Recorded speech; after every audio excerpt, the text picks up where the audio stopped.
Subscribe to Color Frames. భారీ సిక్సర్లతో విరుచుకుపడుతూ large scale strike రేటుతో విధ్వంసం సృష్టించే రింకు సింగ్ ఐపీఎల్లో ఎన్నో చిరస్మరణీయ ఇన్నింగ్స్ ఆడాడు. చివరి ఓవర్లలో బౌలర్లను ఉతికారేస్తూ బెస్ట్ ఫినిషర్గా పేరు తెచ్చుకున్నాడు. 2023 ఐపీఎల్ సీజన్లో చివరి ఓవర్లో 5 సిక్సర్లతో సెన్సేషన్ క్రియేట్ చేసిన ఈ యంగ్ అండ్ డైనమేట్ వచ్చే ఐపీఎల్లో సరికొత్త పాత్రలో కనిపించబోతున్నాడు. అఫీషియల్ అనౌన్స్ చేయనప్పటికీ 2025 ఐపీఎల్ సీజన్లో రింకు కెప్టెన్ పాత్ర పోషించవచ్చని తెలుస్తోంది. రింకు సింగ్ ప్రస్తుతం యూపీ ప్రీమియర్ లీగ్లో మీరట్ మావెరిక్స్ కు కెప్టెన్ గా వ్యవహరిస్తున్నాడు.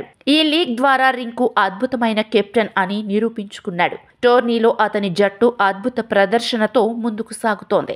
రింకు సారథ్యంలోని మీరట్ జట్టు ఇప్పటి వరకు 10 మ్యాచ్లు ఆడగా అందులో 8 మ్యాచ్లు గెలిచింది.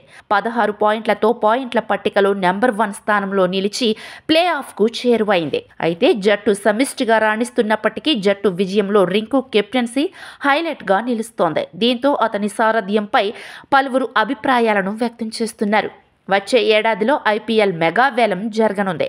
మరోసారి ఫ్రాంచైజీలు తమ కెప్టెన్లను మార్చేందుకు సిద్ధమవుతున్నాయి. ఈ పరిస్థితిలో కొత్త కెప్టెన్ల కోసం అన్వేషిస్తున్నాయి. ఈ నేపథ్యంలో రింకు సింగ్పై పలు జట్ల ఓనర్లు కన్నేశారు. అయితే యూపీ ప్రీమియర్ లీగ్లో మీరట్ మావెరిక్స్ జట్టును ఛాంపియన్గా నిలిపితే రింకు సింగ్ని దక్కించుకొని కెప్టెన్సీని కట్టబెట్టే అవకాశం కనిపిస్తోంది.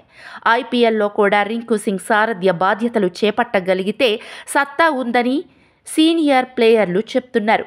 ఈ నేపథ్యంలో రింకు మెగా వేలంలోకి వస్తే అతడిని దక్కించుకొని కెప్టెన్సీ బాధ్యతలు అప్పగించే అవకాశం ఉంది. కాగా రింకు ప్రస్తుతం కేకేఆర్ జట్టులో స్టార్ ఫినిషర్గా కొనసాగుతున్నాడు. మరోవైపు కేకేఆర్ రింకుని ఎట్టి పరిస్థితుల్లోనూ వదులుకోదని విశ్లేషకులు భావిస్తున్నారు. వీడియో మీకు నచ్చినట్లయితే ప్లీజ్ లైక్ చేయండి, షేర్ చేయండి, కామెంట్ చేయండి.